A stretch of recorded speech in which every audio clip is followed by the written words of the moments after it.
नमस्कार। Dhirendra पुंडी news point में आप सभी का एक बार फिर से स्वागत है। विपक्ष ने आखिरकार उपराष्ट्रपति के लिए अपना उम्मीदवार घोषित कर ही दिया है। B Sudarshan Reddy supreme court के पूर्व जज हैं और उनके बारे में मैं डिटेल से बताऊंगा और यह भी कि आखिर विपक्ष ने ये उम्मीदवारी क्यों चुनी है। लेकिन उससे पहले मुझे कमर जलालाबादी का एक शेर याद आ रहा है कि आखिर इस पूरे अगर घटनाक्रम को समझना है तो कुछ लाइनें ही आपको बेहतर तरीके से समझा सकती हैं। दुनिया को भूल कर तेरी दुनिया में आ गया, दुनिया को भूल कर तेरी दुनिया में आ गया, ले जा रहा है कौन इधर से उधर मुझे। दरअसल पूरे विपक्ष का यही हाल आपको दिखाई दे रहा है कि आखिर आप मोदी की दुनिया में आ गए हैं, लिहाजा आप जो भी कदम उठा रहे हैं वो उनके सामने ही जाकर टिकता है जिसको पहले मोदी उठा चुके हैं। विपक्ष पहले उम्मीद कर रहा था किसी एक दलित उम्मीदवार के तौर पर एक कोई भी उसमें ये टीएमसी का बहुत जोर था, लेकिन उसके बाद अलग अलग नाम सामने आए कि किस तरह से फिर ये आया कि तमिलनाडु से शायद किसी चेहरे को विपक्ष लाएगा। लेकिन प्रधानमंत्री मोदी जैसे ही सीपी राधाकृष्णन को सामने लाए तो उसके बाद ये लगा कि शायद विपक्ष के पास अब बहुत सारी चीज़ें नहीं रही। टीएमसी जो स्टालिन ने साफ कहा कि उनको दक्षिण का ही उम्मीदवार चाहिए, लिहाजा बहुत तलाश की और फिर आखिर में लगा विपक्ष को कि हमको भी वही चाल चलनी चाहिए जो प्रधानमंत्री मोदी ने चली, क्योंकि उनको लगता कि तमिलनाडु में जो सीपी राधाकृष्णन का सिलेक्शन है वो तमिलनाडु के अंदर बीजेपी की स्थिति या केरल में बीजेपी को और मजबूती देने का कदम तो हो सकता है, लेकिन उससे भी बड़ा शायद पहला कारण ये है कि वो स्टालिन पे एक दबाव बनाना चाहते हैं।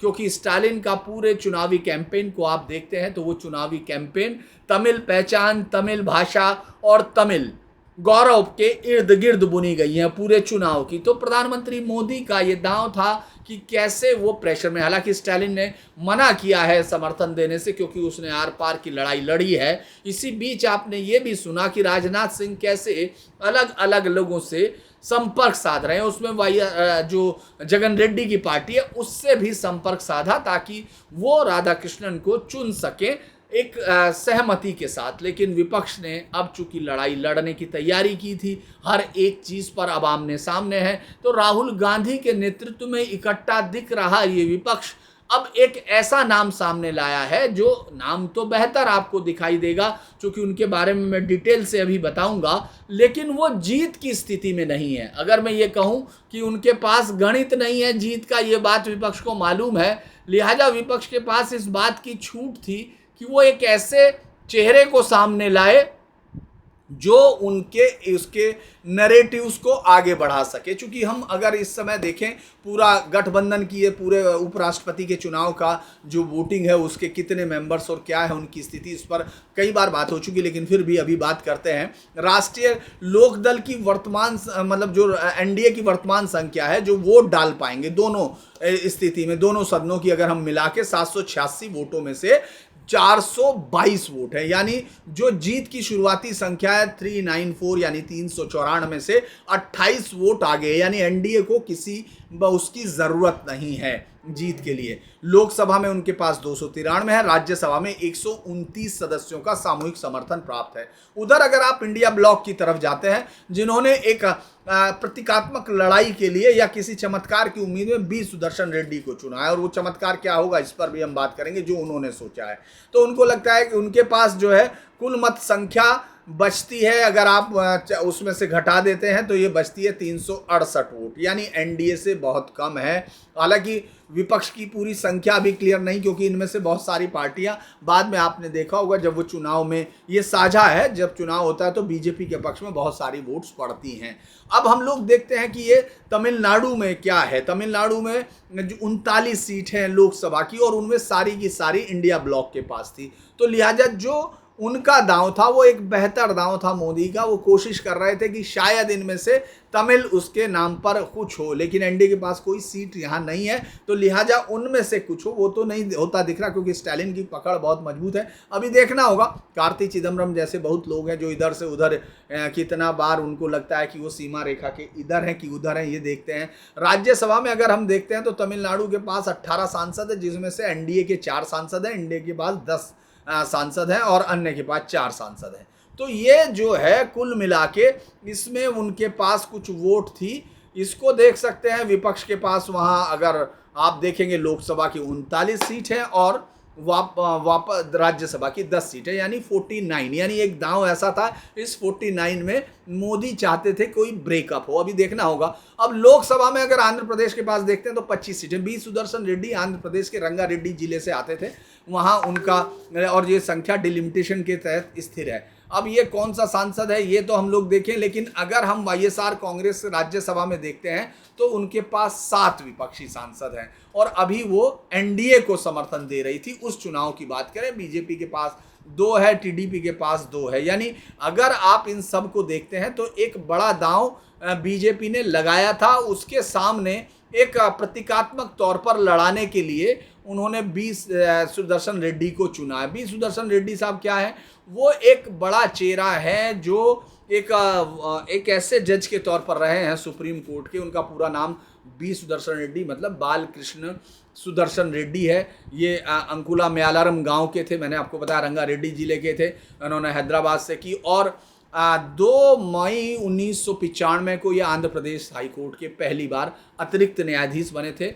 5 दिसंबर 2005 को ये वहाँ से 2007 तक ये गुवाहाटी हाई कोर्ट के मुख्य न्यायाधीश रहे और फिर 2007 से 2011 तक, यानी उस वक्त जब यूपीए सत्ता में था उस समय ये न्यायाधीश थे सुप्रीम कोर्ट के। उसके बाद रिटायरमेंट के बाद ये वो भी रहे हैं, लोकायुक्त रहे हैं, गोवा के पहले लोकायुक्त। अब आखिरकार इनके फैसले क्या क्या रहे थे, क्यों अगर हम देखें कि ये इनका फैसला क्या क्या रहा। कुछ केस है जो मैं बता सकता हूं कि कितने महत्वपूर्ण उनके फैसले थे, उनकी टिप्पणियां क्या थी। क्योंकि उनको सिलेक्शन के लिए विपक्ष इस समय एक ऐसा चेहरा देना चाहता है जो बहुत सारे मैसेज दे, क्योंकि जीत उनकी संभव नहीं है, ये तो क्लियर है, इसमें कोई कंफ्यूजन नहीं है। और अभी ऐसा कोई भी, भले ही उन्होंने ये चंद्रबाबू नायडू पर दबाव बनाने की कोशिश की, जो मैं बता रहा था कि कैसे उन्होंने तमिलियन चेहरा ढूंढा, तो विपक्ष ने बहुत सोच विचार के उनको लगा, चूंकि आपने देखा होगा कई बार चिट्ठी के नाम पर कई बार उनको लगता है चंद्रबाबू नायडू वो एक ऐसी कड़ी है नीतीश कुमार के अलावा जिन पर वो डोरे डालने की कोशिश करते हैं। उनको, हालांकि उनको उम्मीद है कि उससे निकलेगा कुछ नहीं, लेकिन राजनीति तो प्रतीकों से ही लड़ी जाती है, परसेप्शन बने और गढ़े जाते हैं। तो उन्होंने भी कोशिश की, क्योंकि स्टालिन का बहुत जोर था और साउथ की तरफ से कोई बाकी एक इस तरह की आवाज़ ना आए कि भाई वहाँ से चुना गया। आपको मालूम होगा तेलुगु बिड्डा यानी नरसिम्हा राव के लिए किस तरह से वहाँ आंध्र प्रदेश में एक बड़ा पूरा एकदम मोबिलाइजेशन था उनके लिए, लोगों के अंदर इमोशंस थे। उन्हीं इमोशंस के लिए विपक्ष ने कोशिश की बी सुदर्शन रेड्डी यानी बालकृष्ण सुदर्शन रेड्डी को वहाँ से लिया जाए तो शायद तेलुगु बिड्डा की मुहिम हो सकती है। ये एक बड़ा उनके दिमाग में था, क्योंकि जिस तरह का एक इमोशनल दांव प्रधानमंत्री मोदी का चला तमिलनाडु में, उसी तरह उन्होंने एक पूरा उसी की कॉपी। इसीलिए मैंने वो कमर जलालाबादी का शेर आपके लिए पढ़ा था कि ले जा रहा है अब वो जो है ले जा रहा है कोई इधर से उधर मुझे। तो ये कौन ले जा रहा है, ये प्रधानमंत्री मोदी ले जा रहे हैं। अब वापस उन्होंने कोशिश की, जो मुझे नहीं लगता कि वहाँ होगी, लेकिन एक जज के तौर पर उनके कई फैसले हैं जो इम्पोर्टेंट है, जो आप सब लोगों के लिए जानने जरूरी हैं। क्योंकि NJAC केस, यानी आप जान लीजिए नेशनल जुडिशियल अपॉइंटमेंट कमीशन, ये वही है जिसने कोलिजियम सिस्टम को असंवैधानिक, जब कोलिजियम सिस्टम को ख़त्म करने के लिए सरकार जो ला रही थी 2000 उसमें, मुझे लगता है कि वो उसमें नहीं थे, माफ़ कीजिएगा, वो 2011 तक के फैसले में हम लोगों को देखना होगा। उस समय में ये फैसला उनका नहीं था, मुझे और उनके फैसले देखने होंगे। उस समय इस पर जांच हुई थी, उस पर बातचीत हुई थी, तो हम लोग उस पर बात करते हैं। जो वेरीफाइड मामले थे उन पर बात करेंगे। ब्लैक मनी का मामला था जो उनके सामने बड़ी अहम टिप्पणी उन्होंने की थी जस्टिस रेड्डी, जस्टिस निर्झर के साथ, SS निर्झर के साथ उन्होंने केंद्र की सुस्ती पर टिप्पणी की थी। Such notions are extremely dangerous to the nation. And weakness and softness of the government of India, इस तरह से उन्होंने कहा था। और इसी में सुप्रीम कोर्ट ने एसआईटी का आदेश बना दिया था, निर्देश जो दिया था, उसमें चेयरमैन जस्टिस बीपी जीवन रेड्डी को बनाया गया था, वाइस चेयरमैन एमबी शाह ये बनाए गए थे उस वक्त जब जस्टिस सुदर्शन रेड्डी उस बेंच में थे। इसके बाद एक सलवा जुडूम का मामला था, तो ये देखा जाए ब्लैक मनी के मसले पर उनका फैसला था। उसके बाद सलवा जुडूम का मामला था जो एसपीओ का मामला था। आपको याद होगा कि वहाँ सरकार ने उनको आतंक उनसे लड़ने के लिए लाल सलाम से उन्होंने वहीं के लोगों को हथियार दिए थे, एसपीओ जी स्पेशल पुलिस ऑफिसर्स की नियुक्ति की थी। इसमें भी जस्टिस बी सुदर्शन रेड्डी और जस्टिस एस निज्जर थे। उन्होंने ये शब्द मतलब ये कहा था कि सिविलियन को हथियार दे के एसपीओ बनाना या उनको इस तरह से लड़ाई में झोंकना ये असंवैधानिक है। व्यापक अधिकार मानवीय अधिकार उल्लंघन पर कोर्ट ने कड़ी भाषा इसमें इस्तेमाल की थी। आपको याद होगा एक नाम हुआ करता था हसन अली खान, बहुत ही बड़ा, जिसको ये माना गया कि मनी लॉन्ड्रिंग का बादशाह, और जो उसमें खेलता था उसके पास हज़ारों करोड़ रुपए की, या शायद 76,000 करोड़, चूँकि उस वक्त तो हम लोग कवर कर रहे थे, अभी याद है हसन अली खान, उसका वो ज़मानत पर था। उसकी ज़मानत को बॉम्बे हाई कोर्ट ने जो ज़मानत दी थी उस पर रोक लगा दी थी और ईडी को इसकी हिरासत दी थी। ये भी बेंच जो है बी जस्टिस सुदर्शन रेड्डी और जस्टिस निज्जर की थी। इस पर एक और फैसला था जो medical army college of medical science का था, जिस पर हम लोग देख सकते हैं आर्मी वार्ड्स कोटा उसमें रद्द किया गया था। 2011 के सुप्रीम कोर्ट के फैसले में कहा था कि अल्पसंख्यक निजी कॉलेज सोर्स आधारित 100% आरक्षण नहीं कर सकते हैं, प्रवेश मेरिट आधारित सामान्य पूल पर होंगे। और बाद में हाई कोर्ट के इन सारे मामलों में, दिल्ली हाई कोर्ट के फैसलों में भी या कई जगह पर यह फैसला दोहराया जाता रहा है। एक KG6 आपको याद होगा जो मामला था रिलायंस वाला, ये बहुत हाई प्रोफाइल मामला था, जिसमें KG6 D6 जो कुएं के अंदर से जो गैस को निकालने का पेमेंट था रिलायंस के साथ उस मामले में था, उसमें भी इस जस्टिस रेड्डी बेंच के हिस्सा थे और ये एक अलग इन्होंने विस्तृत ओपनिंग की थी और ये 3 जजों की संरचना में थे। इसमें एक बड़ा फैसला उन्होंने दिया था। आपको याद होगा कि एक तरह से KG बेसिन के मामले उन्हें उस समय की राजनीति गर्म की थी बहुत सारे लोगों को, और ये फैसले के बाद वो ख़त्म हुआ था। खनन प्रभावित क्षेत्रों की निगरानी, ये खनन प्रभावित क्षेत्रों की आपको याद वो मुझे लगता है कि इनको सुप्रीम कोर्ट ने जस्टिस बी सुदर्शन रेड्डी को निगरानी सौंपी थी। ये एक उनके बाद का क्या है, मुझे नहीं लगता कि हम इससे ज़्यादा इस पर इनके बात करें। इन्होंने काफ़ी ज़्यादा, चूँकि चुना क्यों है, क्योंकि एक तो सिविल लिबर्टी का मजबूत रिकॉर्ड दिखाना चाहते हैं, यानी जो नन्ही सुंदर में सलवा जुडूम वाला ढांचा था उसको असंवैधानिक ठहराया था। राज्य की आउटसोर्स हिंसा पर स्पष्ट सीमा की थी, यानी जो विपक्ष अपने नैरेटिव को मजबूती देना चाहता है कि सरकार अधिकारों पर अंकुश लगा रही है, तमाम चीज़ें उसको साथ जोड़ना चाहते हैं। कई बड़े एंटी करप्शन के ब्लैक मनी के ऊपर थे। राम जेठमलानी का जो केस में था, उन्होंने जो दायर किया था ब्लैक मनी पर, उसमें केंद्र की ढिलाई पर सख्त टिप्पणियां, हालांकि उस समय यूपीए सरकार थी, लेकिन उन्होंने कहा था एसआईटी का निर्देश देते हुए कि extremely dangerous to the nation है और संस्थागत जवाबदेही की मांग, यानी ये एक उसको उठाकर फिर वहाँ लाना चाहते हैं। आर्थिक अपराधों पर उन्होंने ज़बरदस्त, याद होगा हसन अली की ज़मानत वो ख़त्म की थी हाई प्रोफाइल पर, और जो उसमें पब्लिक रिसोर्सेज पर डिस्ट्रीब्यूशन, यानी बड़ी कंपनियों के खिलाफ, रिलायंस के खिलाफ वो मामला था। उनका विस्तृत मत था कि प्राकृतिक संसाधन जल कल्याण यानी जन कल्याण और सार्वजनिक नियंत्रण के ढांचे में होना चाहिए, यानी जनता के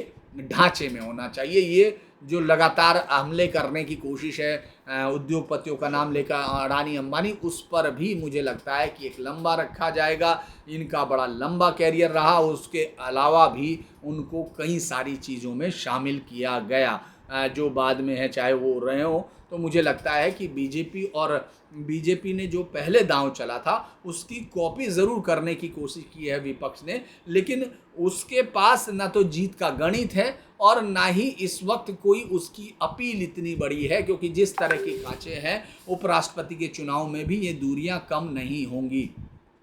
चूँकि बी सुदर्शन रेड्डी जो हैं रेड्डी जनजाति के हैं और बहुत ज़बरदस्त तरीके से वहाँ रेड्डी जाति का प्रभाव है। आंध्रा और तेलंगाना की राजधानी, चूँकि राजनीति में दोनों राज्य एक साथ ही जुड़ेंगे। आंध्रा में तेलुगु देशम के पास एनडी है ही, कांग्रेस के साथ था ये, लेकिन तेलुगु बिड्डा के नाम पर वो चाहते हैं ये समुदाय उनके साथ जुड़े। कांग्रेस की सरकार है। अगर तेलंगाना में देखें तो रेड्डी वोट वहाँ उनकी रीढ़ है, अगर हम लोग देखें तो। इसीलिए वो और भी अपने बेस को मजबूत करना चाहते हैं। विपक्ष का दबाव है। अगर हम लोग इसको सीधे तौर पर फैसले को देखना चाहें कि अगर तुम बीजेपी के साथ रहो, देखो तो फिर हम रेड्डी को ला रहे हैं आंध्र के। इसीलिए मुझे लगता है कि वो इस रणनीति को खेलना चाहते थे। हो सकता है एक बेहतर उनके हिसाब से बहुत दिनों बाद वो इस तरह की एक कोशिश उनकी करती हुई दिख रही है। ये ज़रूरी नहीं कि वो कामयाब हों, लेकिन ये एक कोशिश अगर हम देखें तो नरेशन के साथ है। हालांकि टीएमसी से मुझे नहीं लगता बहुत सहमत है। उनका जोर था कि वो पूरी तरह से एक दलित कैंडिडेट के साथ वो अपने यहाँ जो पिछले कुछ समय से बीजेपी के पास जो वोट जा रही है वो उसको साधने की कोशिश करेंगे। तो यानी जो एनडीए उम्मीदवार और जो सुप्रीम कोर्ट के उम्मीदवारों के बीच में एक बड़ी लड़ाई होगी, ये साफ दिख रहा है। लेकिन जीत साफ होगी। पहली मतलब दोनों उम्मीदवार दक्षिण के, ये इंटरेस्टिंग है। 21 को दोनों नामांकन दाखिल करेंगे, यानी परसों, और 9 सितंबर को वोटिंग होनी है। उसी दिन काउंटिंग होगी और अगर आप नामांकन दाखिल करते हैं तो 21 है और 25 तक आप वापस ले सकते हैं। तो जिस तरह धनखड़ के जाने के बाद, धनखड़ के इस्तीफा देने के बाद, जगदीप धनखड़ के, उसके बाद से ही उपराष्ट्रपति पद का जो उपराष्ट्रपति पद है वो चर्चाओं के घेरे में है। और मुझे लगता है ये चुनाव तक बड़े इंटरेस्टिंग होंगे। लेकिन मैं ये कह सकता हूँ कि हार की कोई दूर तक गुंजाइश नहीं है सीपी राधाकृष्णन की। एक प्रतीकात्मक तौर पर विपक्ष एक उम्मीदवार को लाया, लेकिन चाल वही है। उसने कोशिश की, बेहतर कोशिश की, लेकिन प्रधानमंत्री मोदी की एक बिसात से बाहर नहीं निकल पाया। तो ये था अभी तक इस नए उम्मीदवार के लिए। अगर आपको ये वीडियो अच्छा लगे तो आप इसको सब्सक्राइब कीजिए, शेयर कीजिए, और कंटेंट आधारित उसके लिए आप लगातार इस चैनल को सब्सक्राइब कर सकते हैं, शेयर कर सकते हैं और मदद भी कर सकते हैं। आज के लिए इतना ही। नमस्कार।